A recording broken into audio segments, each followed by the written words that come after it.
A large part of Xiaomi's phenomenal growth in India last year was dictated by its stupendous sales of the Redmi 5A.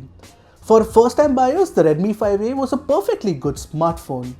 Now the newly launched Redmi 6A looks like a solid upgrade over its predecessor, at least on paper. The Redmi 6A has a modern design and it is priced at Rs 5,999 for the 2GB 16GB variant and at Rs 6,999 for the 2GB 32GB variant. Now here's the thing, these are introductory prices and the prices could increase in the next 2 months because Xiaomi says that the rupee's condition seems to be worsening against the dollar. Hi, I'm Ershad from Mr. Phone and here are my first impressions of the newly launched Redmi 6A.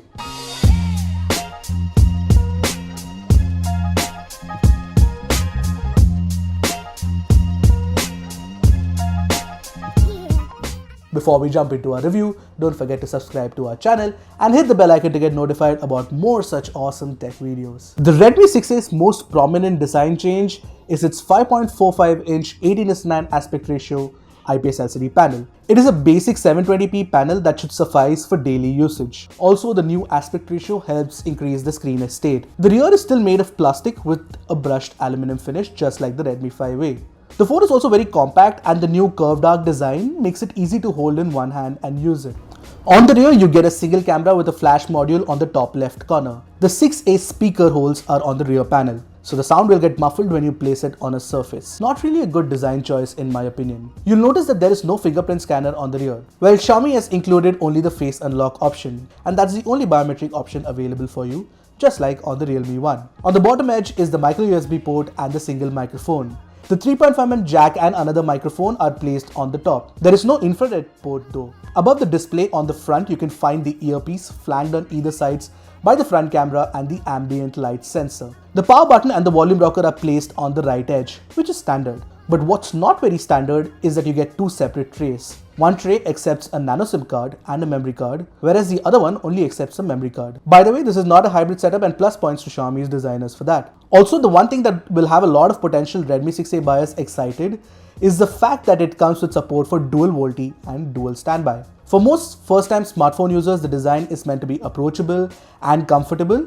In that regard, the Redmi 6A doesn't disappoint. Xiaomi has moved from a Qualcomm to a MediaTek SoC for this Redmi budget phone. Looks like that court order by Ericsson barring Xiaomi from launching MediaTek phones in India is over now. In any case, you get a more powerful MediaTek Helio A22 quad-core processor, which is based on a 12nm FinFET technology. It is supposed to be more power efficient and offers a better performance than the Snapdragon 425 inside the Redmi 5A. Evidently, the Redmi 6A has higher Antutu scores than the Redmi 5A. Obviously, I didn't have enough time to test it, but it felt fairly smooth in my very limited time with it.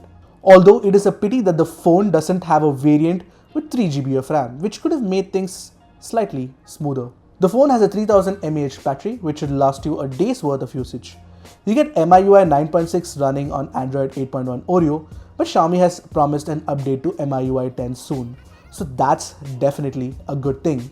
Moving on to the cameras, the most interesting update to the rear camera on the Redmi 6A is the fact that you get EIS for video recording. That's a baller move for a budget phone by Xiaomi. Also, you get face detection autofocus, which should improve shot-to-shot time. On the front, you get a 5MP selfie camera with the ability to do portrait shots. However, I couldn't test any of this at the launch event.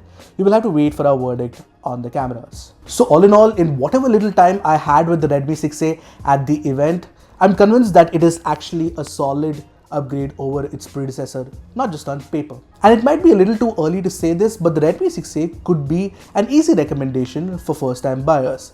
Having said that, we at Mr. Phone love to do detailed reviews, so wait and watch for that one. So what do you guys think of the new Redmi 6A? Do let us know in the comment section below. Until next time, this is Ershad signing off. Goodbye.